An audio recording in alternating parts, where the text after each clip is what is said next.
বিসমিল্লাহির রহমানির রহিম।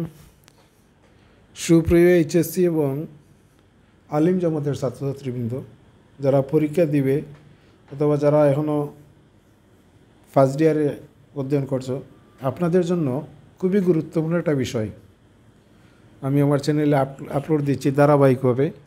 ইনশাল্লাহ টোটাল সাবজেক্টের ভিডিও আপলোড দিয়ে অন্য সাবজেক্টে যাওয়ার ইচ্ছা পোষণ করেছি। তো আজকে তথ্য প্রযুক্তি তথা আইসিটির দ্বিতীয় অধ্যায় থেকে আপনারা জানেন দুইটা প্রশ্ন পরীক্ষার মধ্যে এসে থাকে। এই দুইটা প্রশ্নর প্রথমটা হচ্ছে কমিউনিকেশন সংক্রান্ত, অর্থাৎ টোটাল 8টা প্রশ্ন আছে এখানে। বিগত বোর্ড প্রশ্নগুলো কাটিয়ে দেখেছি, এই 8টা প্রশ্নর বাইরে আর কোনো প্রশ্ন নেই। যদি আপনি 8টা প্রশ্ন পড়েন তাহলে 100% আপনাদেরকে আমি নিশ্চয়তা দিতে পারি আপনার 3 মার্ক এবং 4 মার্কের, অর্থাৎ প্রয়োগমূলক এবং উচ্চতর দক্ষতার যে দুইটা প্রশ্ন এসে থাকে, এই 8টার মধ্যে আপনি 100% পেয়ে যাবেন, বাংলাদেশের যে কোনো বোর্ডের আপনি পরীক্ষার্থী হন না কেন। তো আজকের ভিডিওতে আমি অলরেডি 5টা প্রশ্ন 2টা ভিডিওর মাধ্যমে সমাপ্ত করেছি। আজকে 6, 7 এবং 8 এক ভিডিওর মাধ্যমে দেওয়ার চেষ্টা করব। তো আমি আর কথা বাড়াচ্ছি না, সরাসরি প্রশ্নে চলে যাচ্ছি এবং প্রশ্নটার উত্তরও আমি আপনাদের সামনে পড়ে দেব। যেহেতু আমার শিটটা ছোটো, মানে হাতের লেখাটা ছোটো, এই জন্য আমি পড়ে শোনাবো। আপনারা দয়া করে নিজ হাতে এইটার নোট করে নেবেন। তো 6 নম্বর প্রশ্নটি হচ্ছে, আমি লম্বা করতেছি না, প্রশ্নটি হচ্ছে ওয়াইম্যাক্স প্রযুক্তি সম্পর্কে আলোচনা করো। তো ওয়াইম্যাক্স সরাসরি প্রশ্নের মধ্যে নাও থাকতে পারে, মানে উদ্দীপকে ওয়াইম্যাক্সের আলোচনা। আপনি এখানে যে উত্তরটা পড়বেন সেই উত্তরের কিছু ধারণা দিবে, আর এই উত্তরের ধারণা থেকে আপনি বুঝে নেবেন যে এটা ওয়াইম্যাক্স সম্পর্কে আলোচনা করা হয়েছে। আপনাকে বলবে উদ্দীপকের প্রযুক্তিটি সম্পর্কে আলোচনা করো। তো আপনি বুঝতে হবে যে প্রযুক্তিটির নাম হচ্ছে ওয়াইম্যাক্স। আর আলোচনা কী করবেন, শুধুমাত্র এখানে যা দেওয়া হয়েছে, এটা কোনো গাইডের নয়, উত্তর নয়, মেন বই থেকে আমি করেছি, নোট করেছি। আপনি এতটুকু হুবহু দিয়ে দিবেন, এর বাইরে একটা অক্ষরও লিখতে হবে না। তবে ক্ষমা হবেন না, যা দিয়েছি তাই লেখার চেষ্টা করবেন। তো ওয়াইম্যাক্সের উত্তরে কি? ওয়াইম্যাক্স হচ্ছে একটি ওয়্যারলেস নেটওয়ার্ক প্রযুক্তি যা মাইক্রোওয়েভ তরঙ্গ ব্যবহার করে ব্যাপক এলাকায় WMAN মানে ওয়্যারলেস নেটওয়ার্ক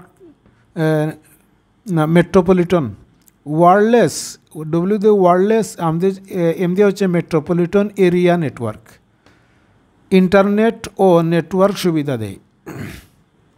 আপনি পারলে মিনিং সহ লিখে দিলে ভালো হয়, আর যদি না পারেন তাহলে ইংলিশে এটা বাদ দিয়ে দিবেন। এলাকায় ইন্টারনেট ও নেটওয়ার্ক সুবিধা দেয়। এর সর্বোচ্চ কভারেজ এলাকা সাধারণত 48 থেকে 50 কিলোমিটার, তবে বর্তমানে কভারেজ এলাকা 10 কিলোমিটার হতে শুরু করে 60 কিলোমিটার পর্যন্ত হতে পারে। এতে একটি স্টেশন থেকে হাজার হাজার ব্যবহারকারীর ডাটা আদান প্রদান করা যায়।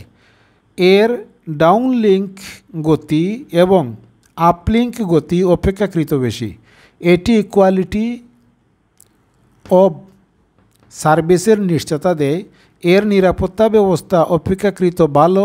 ফ্রিকোয়েন্সি ব্যান্ডের জন্য সাধারণত কোনো লাইসেন্স প্রয়োজন হয়। এর সিগন্যাল নয়েজ সর্বোচ্চ 7 ডেসিবল, এটা আসলে শব্দের একক। এটি অপেক্ষাকৃত অধিক মানসম্মত ও অধিক নিরাপত্তা সুবিধা সংবলিত ওয়্যারলেস প্রোটোকল।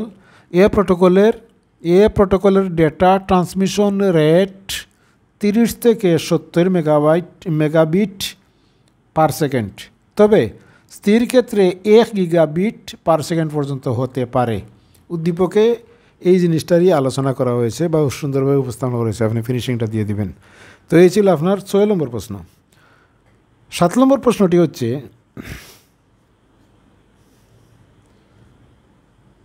আশা করি আপনারা দেখতে পাচ্ছেন।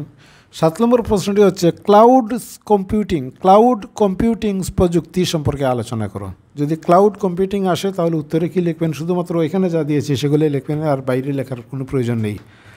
ক্লাউড কম্পিউটিং একটি ইন্টারনেট ভিত্তিক কম্পিউটিং ব্যবস্থা যা ইন্টারনেট ও একটি কেন্দ্রীয় সার্ভার ব্যবহারের মাধ্যমে ডেটা রক্ষণাবেক্ষণ ও নিয়ন্ত্রণ করে থাকে। ক্লাউড কম্পিউটিং সাধারণত কম্পিউটিং শক্তি অনলাইন পরিষেবা, ডেটা অ্যাক্সেস এবং ডেটা স্পেস প্রদান করে। সাধারণ উদ্দেশ্য সাধনের জন্য ক্লাউড কম্পিউটিং একটি সমন্বিত প্রয়াস। ক্লাউড কম্পিউটিং ব্যবস্থায় 1 নম্বর নিজস্ব কোনো হার্ডওয়্যার প্রয়োজন হয় না। 2 নম্বর এটি সব সময় ব্যবহার করা যায়। 3 নম্বর স্বয়ংক্রিয়ভাবে সফটওয়্যার আপডেট হয়। 4 নম্বর এটি অত্যন্ত শক্তিশালী ও দ্রুতগতিসম্পন্ন। 5 নম্বর ওয়েব অ্যাপ্লিকেশনে ব্যবহার করা যায়। 6 নম্বর IBM এর ক্লাউড কম্পিউটিং ইন্টারনেটের মাধ্যমে ব্যবহারকারীদের ডেটা সেন্টার ব্যবহার করার সুবিধা পায়। 7 নম্বর হচ্ছে ক্লাউড কম্পিউটিং নিরাপদ, কারণ এতে কোনো ডেটা হারানো বা নষ্ট হওয়ার ভয় নেই। আর লাস্ট 8 নম্বর হচ্ছে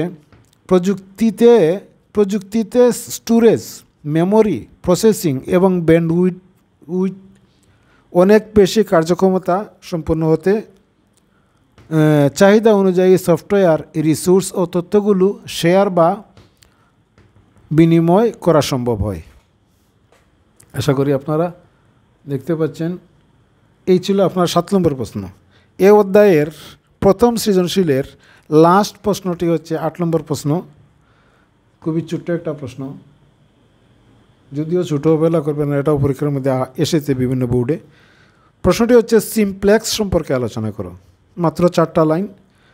তো উত্তরটা হবে এই 4টা লাইনের বাইরে কোনো কিছু দেওয়ার প্রয়োজন নেই। উত্তরটি হবে সিমপ্লেক্স হলো একমুখী ডেটা ট্রান্সমিশন পদ্ধতি, অর্থাৎ ডেটা স্থানান্তরের ক্ষেত্রে একদিকে ডেটার প্রবাহকে সিমপ্লেক্স মোড বলে।